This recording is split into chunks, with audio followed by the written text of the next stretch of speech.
tempo atrás, mostrei a vocês uma forma de produzir energia elétrica utilizando o limão. Quando fazemos isso, obtemos o que se chama corrente contínua. No último programa, mostramos outra possibilidade. Nesse caso, usamos uma simples espiral de arame e um ímã. Quando produzimos energia dessa maneira, a corrente se movimenta para trás e para diante e se chama corrente alternada. É assim que é gerada quase toda a energia elétrica. A melhor maneira de fazer isso não é movimentando a espiral para trás e para diante, mas fazer com que gire de maneira uniforme no campo magnético. É assim que é gerada praticamente toda a energia elétrica. Mas é claro que para se produzir energia dessa maneira, é preciso energia para fazer girar a espiral contra as forças magnéticas e impulsionar a corrente. Isso é feito normalmente utilizando-se um motor térmico, uma turbina de gás acionada por um combustível fóssil, como petróleo, carvão ou gás, ou por um reator nuclear, ou até mesmo pela água num gerador hidroelétrico. Gostaria de mostrar a vocês como construir um desses, caso vocês um dia se encontrem numa ilha deserta e sejam obrigados a reconstruir a civilização a partir dos seus primórdios. É fácil, essa é uma roda d'água que funciona assim quando existe água para movimentá-la. Ao se movimentar, ela gira uma espiral entre os polos desse ímã permanente. A produção de eletricidade do gerador pode ser vista nesse osciloscópio, um aparelho que serve para medir a voltagem. Enquanto o traço no osciloscópio permanece horizontal, nada está acontecendo. Quando começamos a produzir energia elétrica, ele começa a subir e a descer. Dessa forma, tudo o que precisamos fazer para produzir eletricidade é abrir a água. Os que estiverem nas primeiras filas, abram os guarda-chuvas. Vamos lá. Aí está. Energia hidrelétrica. Energia hidrelétrica. Não foi criada pelos mortais, mas há uns 100 anos atrás, um homem foi capaz de prever o seu enorme potencial. Quando criança, ele lera sobre as cataratas de Niágara e sonhara com uma roda acionada pelas suas águas. Um dia, o seu sonho assumiu a forma de uma gigantesca rede de energia elétrica, girando como um dínamo e impulsionando a moderna era industrial. O nome desse homem foi Nikola Tesla, e sua visão, na teoria e na prática, foram capazes de aproveitar a energia das cataratas de Niágara, baseando-se no princípio das correntes alternadas. A corrente alternada, AC, é uma corrente oscilante. Ela é produzida por uma voltagem que aumenta e diminui, positiva e negativa, como uma onda sinusoidal. Mas, como Nikola Tesla descobriu, a definição de corrente alternada era apenas o início de seus altos e baixos. Ele desejava que a corrente alternada acionasse tudo sobre a face da Terra, mas na vida real, no mundo dos negócios, a ideia encontrou uma grande resistência. Desde o início, ele foi contra a energia elétrica de Thomas Alva Edison e dos defensores da corrente contínua. A corrente contínua DC é um fluxo constante de eletricidade. Em termos ideais, sua voltagem é constante e igual à corrente, também constante, multiplicada pela resistência efetiva do circuito. Naturalmente, no que se refere à questão básica da corrente alternada versus corrente contínua, Edison e Tesla estavam em ondas diferentes. E no que se tornaria conhecida como a Guerra das Correntes, as linhas de batalha seriam bem definidas. Mas a batalha foi muito além do domínio relativamente seguro da teoria científica. Muitos outros interesses estavam em jogo. Fortunas eram conquistadas e perdidas. Homens poderosos e ideias avançavam e retrocediam.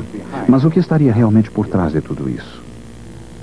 Tesla chegou a Nova York em 1884, um imigrante de 29 anos, procedente da Europa Oriental. Tesla tinha um livro de poesia, falava fluentemente uma dúzia de línguas e não tinha um tostão no bolso. Mas trazia uma carta de apresentação para Thomas Edison, que lhe deu um emprego de projetista de dínamos em sua fábrica. Naturalmente havia uma condição. Os dínamos deveriam ser de corrente contínua. E como, obviamente, Tesla estava decidido a transformar a corrente alternada no padrão internacional, sua carreira com Thomas Edison só podia tomar um rumo. Um ano depois, Tesla deixou o emprego, em parte porque Edison não teria cumprido a promessa de lhe conceder uma gratificação. Tesla logo voltaria a enfrentar dificuldades e ficaria novamente praticamente sem tostão. Mantendo-se fiel ao seu princípio de correntes alternadas, Tesla não apenas foi ao fundo, mas revolucionou a mais poderosa maquinaria sobre a face da Terra. No que se referia a utilizar a eletricidade para produzir trabalho, ninguém podia se comparar a Thomas Alva Edison. Ele era considerado o grande gênio da era da eletricidade. Como presidente da companhia que se tornaria a General Electric, Edison não foi chamado de Napoleão simplesmente porque a atriz Sarah Bernhardt achava os dois parecidos. Até hoje, o seu quartel-general, o Laboratório Edison, em Menlo Park, Nova Jersey, permanece vivo na imaginação do público. Numa homenagem merecida, o laboratório foi totalmente remontado em todos os seus detalhes e preservado no Museu Henry Ford, em Greenfield Village, Dearborn, Michigan. Quando Edison estava vivo, ele foi a força criativa por trás de praticamente toda a ideia brilhante surgida sob a luz do sol. Embora a audição de Edison fosse deficiente, seu gênio produziu o primeiro fonógrafo do mundo. Também foi ele o inventor da câmara cinematográfica. Foi em Menlo Park, não em Hollywood, que o cinema realmente começou. Com essa invenção, o telégrafo com fita de papel, a pressão sanguínea do mundo dos negócios podia subir e descer dependendo da pulsação das bolsas de valores. E qualquer notícia podia chegar muito longe e muito rápido com a versão bastante melhorada de Edison do telégrafo de repetição. Na verdade, Edison muitas vezes refinou invenções de terceiros, tornando-as mais práticas e comercialmente mais viáveis no processo. Outros inventaram o primeiro telefone e a primeira máquina de escrever, mas Edison desenvolveu os dois, transformando-os em instrumentos práticos e eficientes. Por outro lado, às vezes Edison tentou destruir e não aperfeiçoar a ideia de outros. A chama que brilhava no coração de Thomas Edison, ao contrário daquela que acendeu em Menlo Park, não era muito ardente em relação a Nikola Tesla, e sua ideia de corrente alternada não provocava nenhum fascínio em Edison, começando com a pensão de Sarah Jordan, a primeira casa do mundo a ser iluminada com eletricidade. A corrente contínua de Edison iria iluminar todas as casas dentro do limitado alcance de sua rede de estações de energia. E Edison sabia que até mesmo nos mais simples circuitos, a corrente alternada de Tesla poderia reservar muitas surpresas. Consideremos, por exemplo, um circuito simples que consiste de uma fonte de voltagem alternada, um capacitor e um indutor.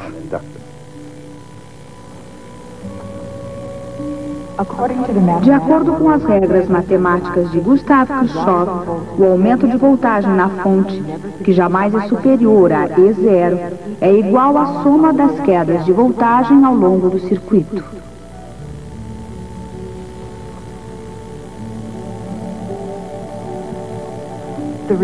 O resultado é uma equação diferencial, que pode ser escrita em termos da carga Q do capacitor. A mesma equação diferencial também descreve o deslocamento x de um oscilador harmônico impulsionado por uma força oscilante. Mesmo uma pequena força, jamais superior a F0, e na frequência correta, produz oscilações cada vez maiores.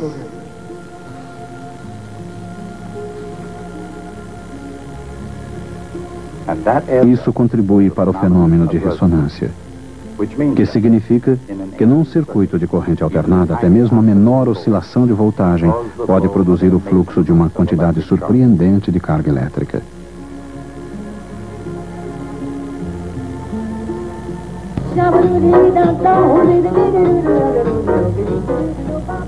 E claro que num sistema mecânico, os resultados da ressonância podem ser desastrosos. Mas às vezes, a ressonância elétrica é necessária para se obter o tom adequado. Tesla foi, na verdade, o primeiro a descrever uma rede de circuitos ressonantes afinados e antenas erguidas que constituem exatamente a maneira pela qual os sinais de rádio e televisão são transmitidos e recebidos. Uma determinada estação de televisão é sintonizada dentre todas as outras porque um circuito de corrente alternada é afinado de maneira precisa em ressonância com a frequência da transmissão. Isso se aplica tanto ao rádio quanto à televisão. E a ressonância elétrica ocorre porque, matematicamente, capacitores e indutores agem de certa forma como molas e massas. Por exemplo, quando um capacitor começa a carregar, ele produz uma voltagem que se opõe à carga. Em outras palavras, um capacitor se opõe à variação de sua carga positiva ou negativa da mesma maneira como uma mola se opõe à expansão ou compressão. Por outro lado, quando se aplica uma voltagem a um indutor, demora um pouco para que a corrente se movimente ou pare novamente. Assim, um indutor se opõe à variação da corrente da mesma maneira como uma massa inercial presa a uma mola se opõe à variação da velocidade.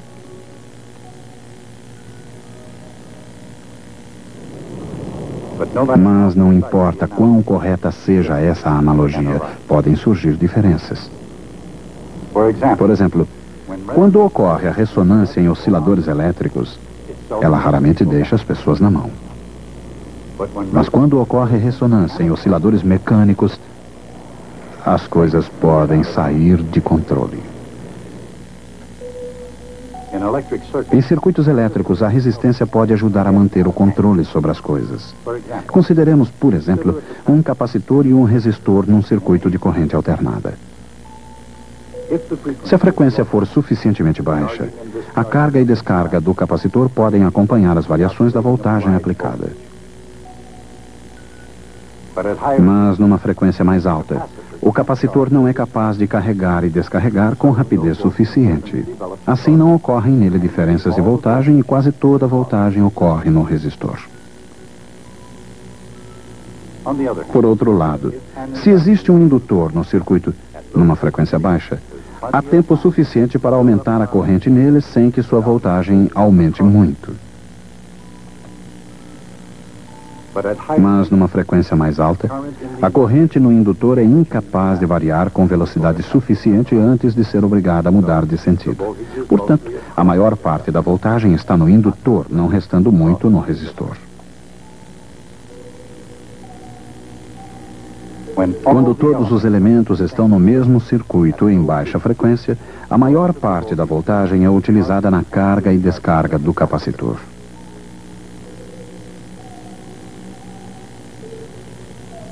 Numa frequência mais alta, a maior parte da voltagem é usada na tentativa de alterar a corrente no indutor.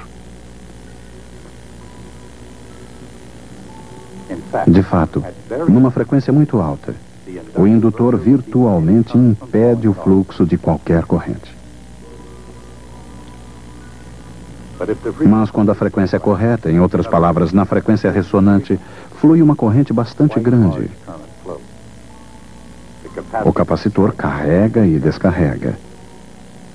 A corrente se forma e inverte no indutor, enquanto o resistor queima energia suficiente para manter as oscilações sob controle. É claro que a Edison Company ainda mantinha o controle sobre a indústria da eletricidade. E para manter esse controle, impuseram grande resistência aos poderes cada vez maiores da corrente alternada. Assim, para ganhar a guerra das correntes, Tesla precisava de alguém que se levantasse contra as forças de Thomas Edison.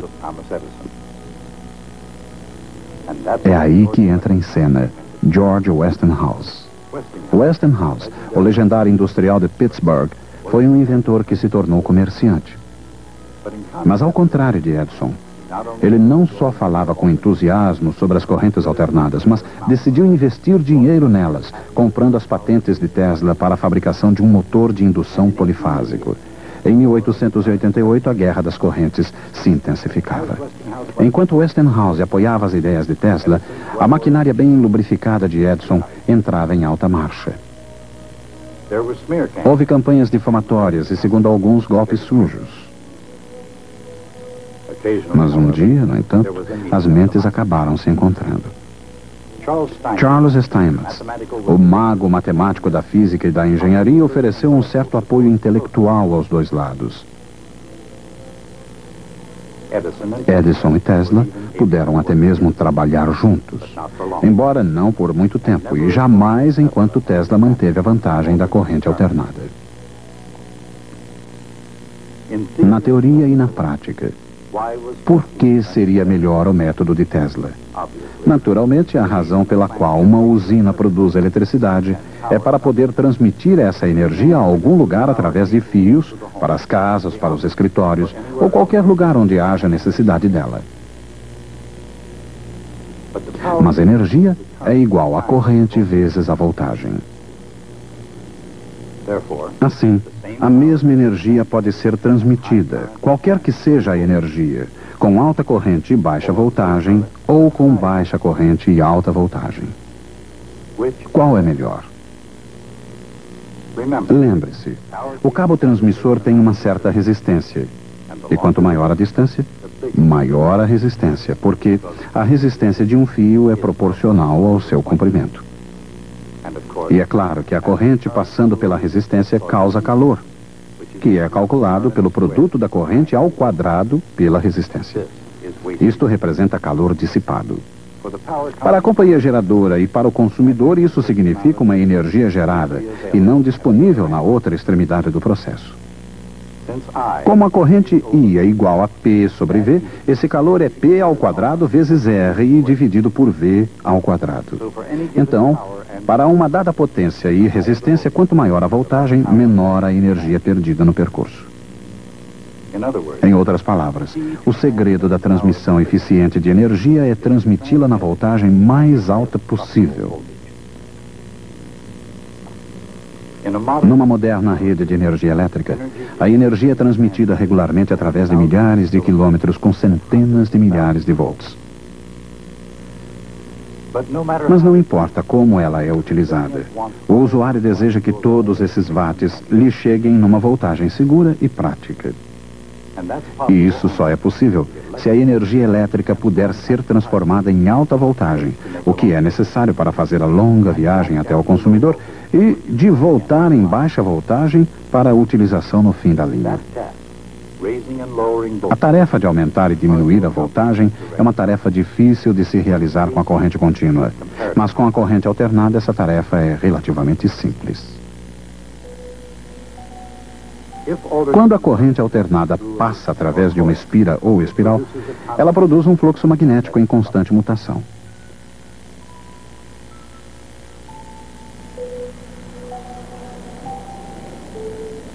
Uma barra de ferro, magnetizada pela espiral, pode concentrar e intensificar o fluxo variável.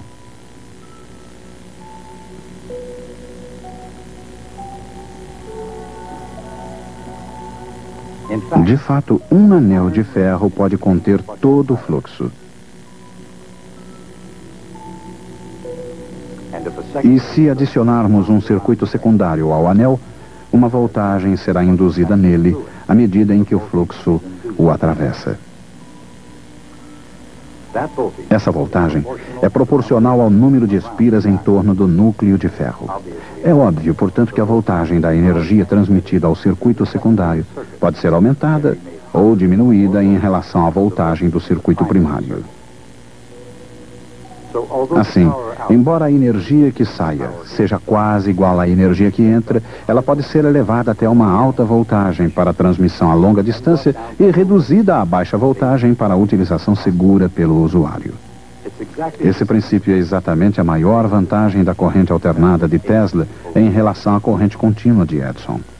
E embora fosse revolucionário no fim do século XIX, esse princípio seria aplicado de uma extremidade à outra da Terra no século XX. Esse fato, a evidência esmagadora de que a corrente alternada impulsiona o moderno mundo industrial, nos obriga a considerar Tesla o vencedor na guerra das correntes. Por outro lado, como sempre acontece com guerras e histórias, existem sempre dois lados da mesma moeda.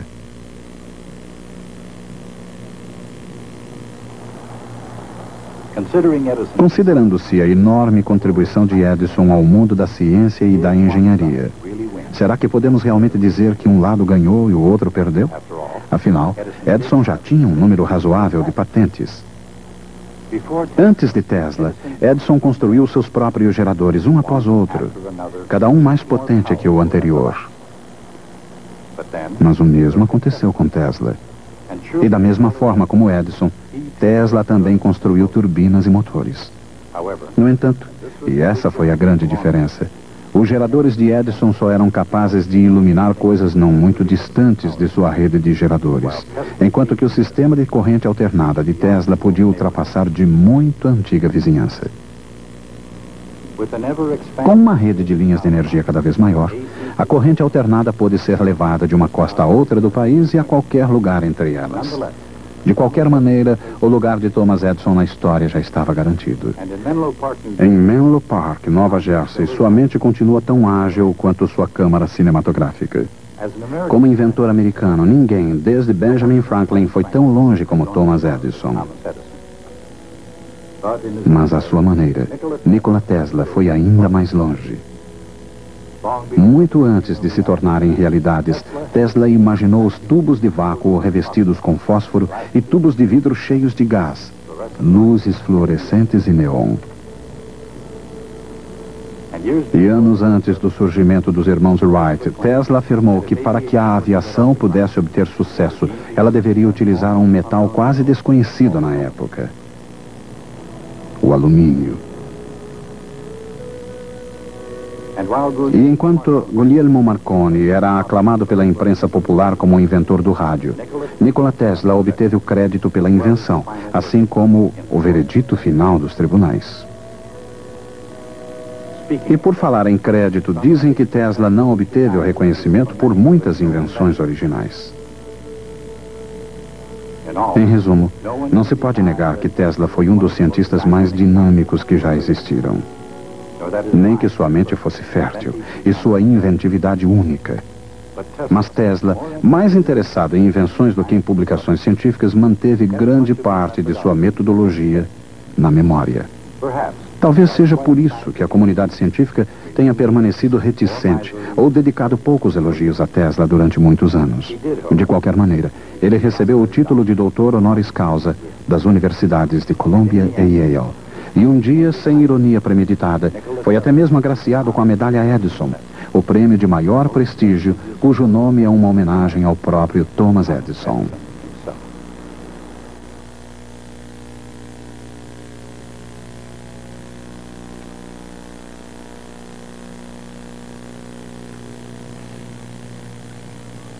Nessa longa história que estamos contando, temos deparado sempre com certos indivíduos que podemos identificar como uma espécie de santos da ciência.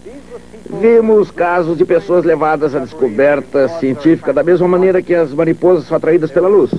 Isso inclui Kepler, Newton, Faraday e certamente Albert Einstein. Alguns se saíram muito bem e alguns, na verdade, ficaram muito ricos. Mas, naturalmente, não foi o dinheiro que os impulsionou a fazer o que fizeram. Mas, ao mesmo tempo, sempre houve um tipo de gênio diferente. Homens tão inteligentes quanto os outros, mas com objetivos bem diferentes. Um deles foi, claro, Thomas Edison. Temos também o caso de James Watt, Henry Ford e muitos outros. Homens que passaram quase tanto tempo no tribunal brigando por patentes quanto dedicaram às suas invenções. Somos tentados a traçar uma distinção entre os cientistas santos e os tecnólogos cavadores de dinheiro. Mas, é claro, houve uma exceção para confirmar a regra. Jamais gostei dessa expressão, a exceção que confirma a regra. Acho que antigamente ela devia ter outro significado quando a palavra provar, no sentido de confirmar, significava testar. Assim, uma exceção testa a regra. Se há realmente uma exceção, então a regra não está correta. Houve uma exceção que testou a regra e descobriu que ela era falha. Ela foi Nikola Tesla, um gênio da primeira grandeza. Se Michael Faraday foi capaz de imaginar um espaço cheio de linhas de força constante, Nikola Tesla foi capaz de imaginar geradores multifásicos e motores multifásicos, todos ligados com circuitos elétricos complexos. E quando um dia eles foram possíveis, todos funcionaram com perfeição, exatamente como ele havia imaginado. Muitas vezes Tesla amealhou e perdeu fortunas. E muitas vezes recusou empregos confortáveis com gordos salários para ficar sozinho e poder pensar e inventar. Podemos dizer de Tesla, como de Leonardo da Vinci, que ele foi um verdadeiro santo da engenharia. Tesla morreu quase esquecido e quase na miséria em Nova York. Mas foi Nikola Tesla, pelo menos tanto quanto Thomas Edison, que moldou a natureza do mundo em que vivemos hoje. Até a próxima.